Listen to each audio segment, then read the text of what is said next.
Son derechos que deben respetarse a toda la ciudadanía, particularmente a los grupos más vulnerables. Desde la Fundación para la Justicia, nosotros representamos a más de 300 víctimas, víctimas de masacres, de graves violaciones a derechos humanos, como ejecuciones, desapariciones y torturas. Estas víctimas que representamos no han podido acceder a la justicia en el sistema jurídico que hoy tenemos. Sin embargo, las reformas van a ampliar la brecha para que estas víctimas puedan acceder a la justicia.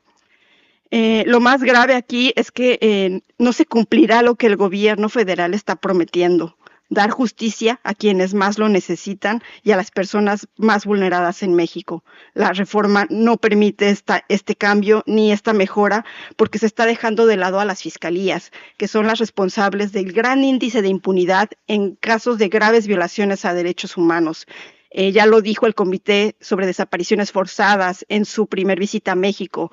En casos de desaparición, la impunidad es casi absoluta, casi el 100% de impunidad en los casos de desaparición, y las desapariciones se siguen cometiendo día a día. Soy jueza de distrito y represento a 17 juezas titulares en el Poder Judicial de la Federación en 11 estados de la República Mexicana. Con relación a la reforma, esta no solo es regresiva a la acción afirmativa implementada, sino que ha truncado nuestro proyecto de vida, pero en términos más amplios, quebranta gravemente la institucionalidad y el Estado democrático de derecho. En un hecho sin precedente en la región, el Estado mexicano, desacatando sus obligaciones internacionales, inició un proceso de destitución arbitraria de todas las juezas y jueces en el país, lo que constituye una violación masiva de derechos humanos. Solo en el nivel federal se destituirán a 1,782 personas operadoras de justicia, de las cuales 486 son mujeres. Adicionalmente,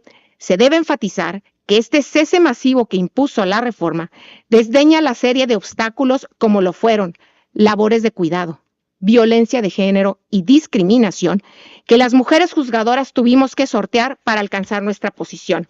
En México, la carrera judicial es el sistema que se refiere al proceso de ingreso, formación, promoción, evaluación del desempeño, permanencia y separación de las personas servidoras públicas con funciones jurisdiccionales dentro de dicho poder, basado en los méritos y en la igualdad de oportunidades.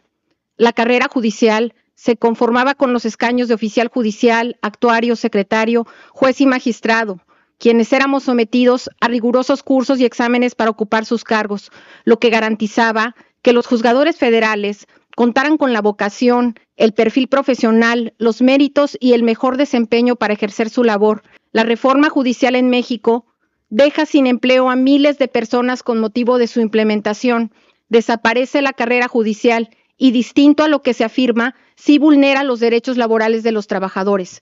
Por lo tanto, el Estado mexicano hoy tiene que responder por qué con la reforma hay menos requisitos para ser juzgador que para ocupar el primer cargo de la carrera judicial, que es el de oficial judicial. El Estado tiene que responder por qué es mejor para administrar justicia un recién egresado de la universidad a diferencia de alguien con carrera judicial.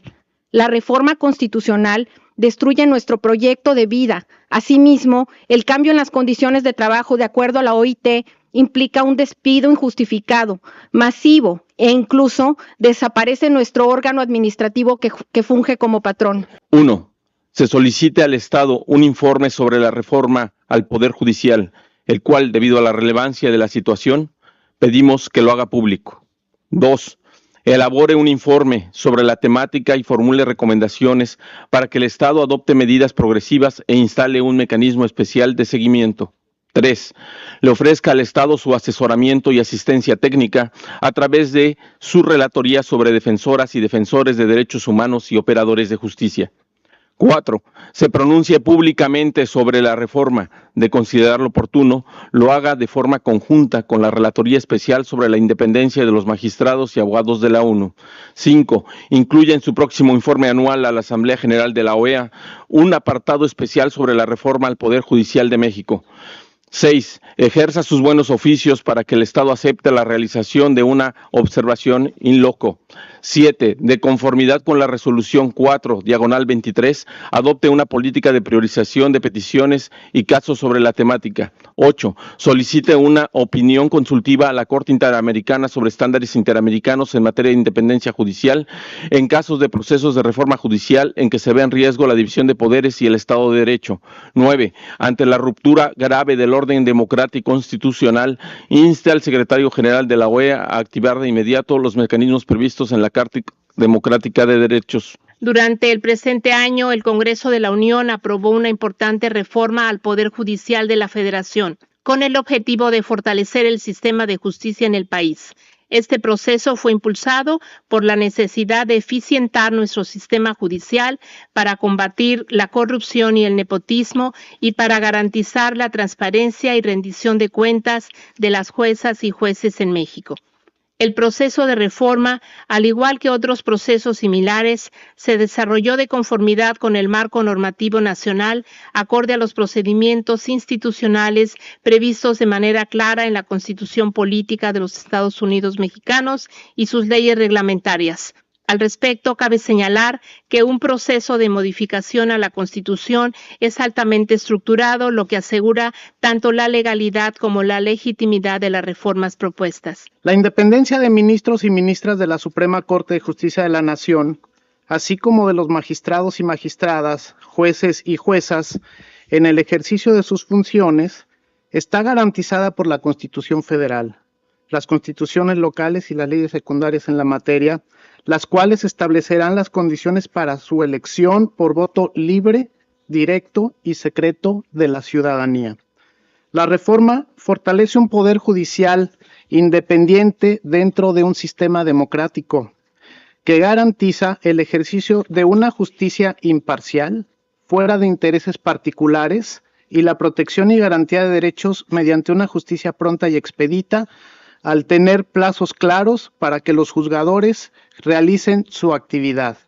Y la cercanía con la gente, recuperando la confianza de la ciudadanía en el sistema de justicia. Segundo, gradualidad de la reforma. De conformidad con el artículo 2 transitorio, la reforma plantea la gradualidad para ocupar los cargos de ministros, ministras, magistrados, magistradas electorales, magistrados de circuito y jueces y juezas de distrito. Inicialmente existirán 2 periodos electorales en 2025 y en 2027. Los lugares inmediatos a elección serán los de la Suprema Corte de Justicia de la Nación, que reduce su número de 11 a 9 ministras y ministros, magistraturas vacantes del Tribunal Electoral del Poder Judicial de la Federación, los integrantes del Tribunal de Disciplina Judicial, así como la mitad de magistrados de circuito y jueces de distrito. Acorde con el artículo 3 transitorio, la reforma establece que quienes actualmente ocupen los cargos pueden ser incorporados a la lista para que participen en la elección extraordinaria, excepto que declinen o sean postulados para un cargo o circuito judicial distinto al actual. Al igual que en el ámbito federal, el efecto gradual de la reforma también se da en los poderes judiciales locales. Se contempla un plazo de 180 días para realizar las adecuaciones y la renovación total de los cargos tiene un periodo para las elecciones del 2027. Por lo que este es un proceso en curso. La ruta gradual planteada por la reforma supone el cumplimiento de la certeza y seguridad jurídica. Hacer un proceso gradual supone otras ventajas, a saber, continuidad operativa, un periodo de adaptación, la identificación de espacios de oportunidad. Tercero, el derecho de los trabajadores y trabajadoras. El Estado mexicano desea destacar que ninguna de las modificaciones constitucionales contempla afectar los derechos de los trabajadores del Poder Judicial. El artículo 10 transitorio establece que los derechos laborales de las personas trabajadoras del Poder Judicial de la Federación serán respetados en su totalidad. La reestructuración del Poder Judicial garantiza la protección de los derechos laborales de sus personas trabajadoras. Esto incluye la asignación de recursos para el pago de pensiones complementarias, apoyos médicos y otras obligaciones laborales conforme a la ley y a las condiciones generales de trabajo aplicables. Asimismo, En el conjunto de artículos transitorios se establece que las personas juzgadoras que se encuentren en funciones serán incorporadas a los listados para participar en la elección extraordinaria del 2025. Quienes no deseen continuar los procesos establecidos tendrán salvaguardados sus derechos laborales. Cuarto, requisitos de elegibilidad e idoneidad basada en méritos. El mecanismo de elección planteado es transparente e incluyente, no es un proceso cerrado y reservado para unos cuantos. Si bien cualquier persona que cumpla con los requisitos de idoneidad podrá postularse en los diversos espacios que definan las convocatorias, es importante señalar que la reforma sí considera criterios técnicos para garantizar la idoneidad y capacidad profesional de las personas juzgadoras.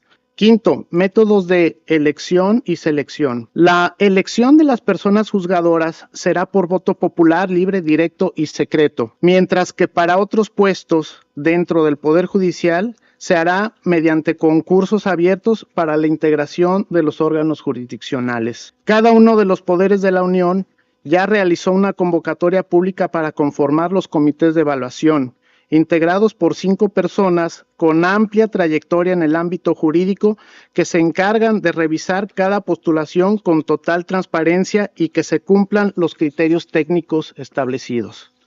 Una vez que se cuente con los perfiles idóneos por méritos, honestidad, profesionalismo y buena reputación, se hace una insaculación pública y aleatoria para seleccionar a las personas y con esto evitar la discrecionalidad y la intervención de intereses particulares, respetando siempre la paridad de género. De conformidad con el artículo 13 de la Carta de la Organización de los Estados Americanos, el Estado tiene el derecho de defender su integridad e independencia y de organizarse como mejor le convenga, así como de legislar sobre sus intereses y determinar la jurisdicción y competencia de los tribunales. En este orden de ideas, cabe resaltar que el artículo 39 constitucional es claro al señalar que la soberanía nacional reside esencial y originariamente en el pueblo y establece que todo poder público dimana de éste y le da el derecho de alterar o modificar su forma de gobierno en todo tiempo, lo que incluye la forma de organizar el Poder Judicial. La reforma en materia de Poder Judicial realizada en México es un gran paso en la democratización de uno de los poderes públicos fundamentales, el poder al que le corresponde impartir justicia. Esta reforma era necesaria para recobrar la confianza ciudadana en los tribunales y en general en el sistema de justicia, toda vez que en México los jueces han faltado a su deber de impartir justicia. La Comisión Interamericana está evidentemente muy preocupada por esta situación, esta reforma judicial. Por supuesto, sabemos que nuestra intervención en el asunto todavía no ha mostrado todas las posibilidades y todas las potencialidades que tiene el sistema interamericano. Tiene un sistema contradictorio, tiene un sistema contencioso que puede utilizarse cuando se hayan agotado los recursos internos, cuando se hayan transitado las instancias judiciales eventualmente en el país y eventualmente la Comisión Interamericana va a intervenir de otra manera. En este momento nuestras herramientas son escuchar, recibir información, eventualmente manifestar nuestra preocupación como lo hemos hecho oportunamente en septiembre cuando la reforma se aprobó y facilitar instancias de diálogo, facilitar instancias de participación, generar reuniones. La Comisión Interamericana está siempre dispuesta a escucharlos, a recibirlos, de la misma manera que tenemos un diálogo permanente con el Estado que siempre resalto, porque es así, porque es un Estado muy respetuoso del sistema interamericano y entonces también queremos seguir sosteniendo esta relación estratégica que tenemos con México.